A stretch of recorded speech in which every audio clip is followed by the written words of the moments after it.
ఎక్కడి నుంచి వచ్చాము అక్కడికి వెళ్ళిపోతున్నాం. అక్కడ దేవుని రాజ్యంలో మనం చేర్చబడుతున్నాం. కనుక మనం ఎక్కడి నుంచి వచ్చామో తెలియకపోతే మనం ఎక్కడికి వెళ్ళాలో తెలియదు. మన గమ్యం ఏంటో తెలియకోకుండా ప్రయాణం చేస్తున్నావా చెల్లి? నీ గమ్యం ఏంటో తెలియదా?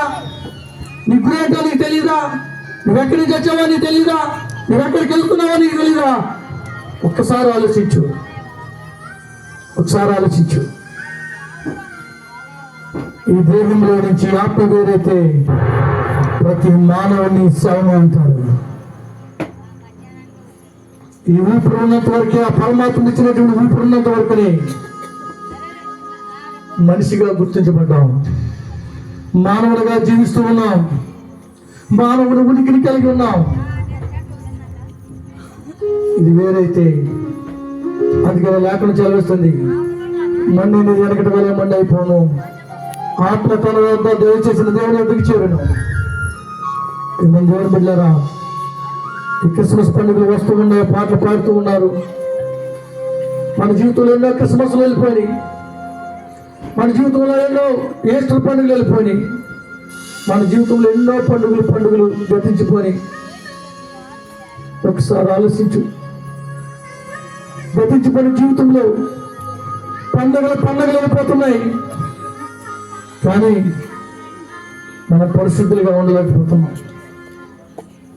అందుకని ఆ పరిశుద్ధుడు దేవుడు భూలోకానికి వచ్చాడు. ఈ రాత్రి దేవుడు నీతో మాట్లాడుతున్నాడు. ఈ రాత్రి నువ్వు అంగీకరిస్తే ఖచ్చితంగా ప్రభువా, నేను భూలోకంలో యాత్రకు వచ్చానయ్యా.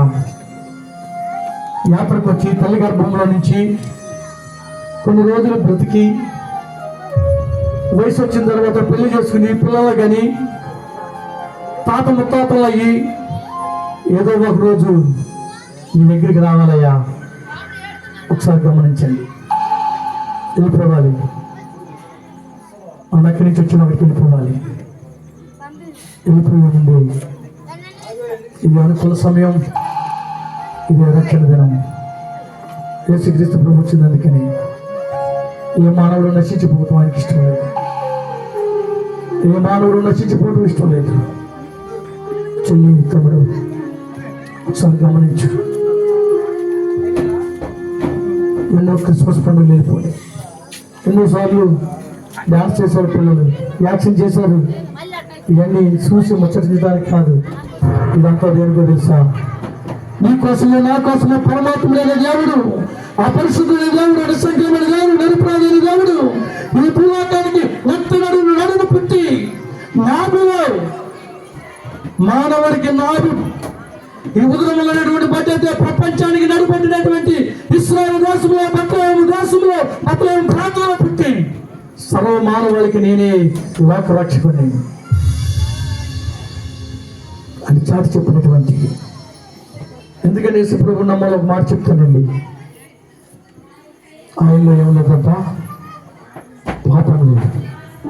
నీలో నాలో మనందరిలోని పాపం, నాలో పాపం ఉంది, మనందరిలోని పాపం ఉంది.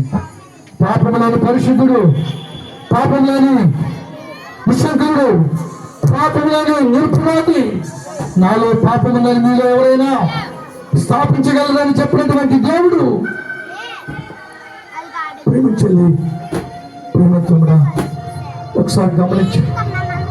ఎన్నో పండుగలు వెళ్ళిపోతున్నాయి కదా, ఎన్నో రోజులు గతించిపోతున్నాయి కదా.